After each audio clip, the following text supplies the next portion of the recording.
તાળીઓના ગડગડાટથી વધાવી લઈએ। આટલા બધા જણ છે ને 25 ગ્રામ તાળી પડે કેમ ચાલે? 2-5 કિલો તાળી પડવી જોઈએ। હા, સ્નેહ મિલન છે અને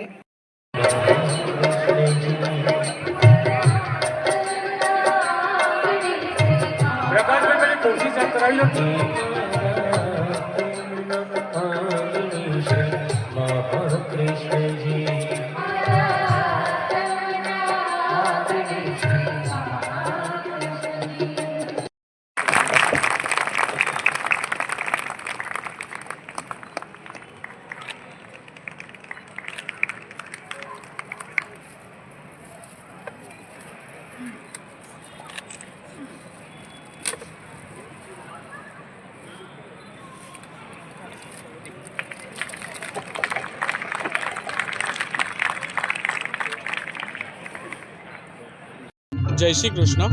ચાર ગામ વિશા વનિક પ્રગતિ ટ્રસ્ટ ઘણા વર્ષોથી ઘણા આયોજન કરવામાં આવ્યા હોય છે। આ વર્ષે પણ તુલસી વિવાહનો ભવ્ય પ્રોગ્રામ કરવામાં આવ્યો છે। સાથે સાથે સ્નેહ મિલન કાર્યક્રમ તથા કોટ્યક ઉત્સવની ઉજવણી કરવામાં આવેલી છે। ઘણા જ્ઞાતિજનો અને મહાનુભાવો પણ વિશેષ ઉપસ્થિતિમાં આજે ઉપસ્થિત રહેશે અને દાતાશ્રી જ્યારે આજે તુલસી વિવાહ પહેરાવતા હોય ત્યારે સમગ્ર કારોબારી વતી અને ટ્રસ્ટી વતી હું સૌનો હૃદયપૂર્વક આભાર માનું છું। હાર્દિક શાહ, ચાર ગામ વિશાખ વનિક પ્રગતિ ટ્રસ્ટ, વડોદરા।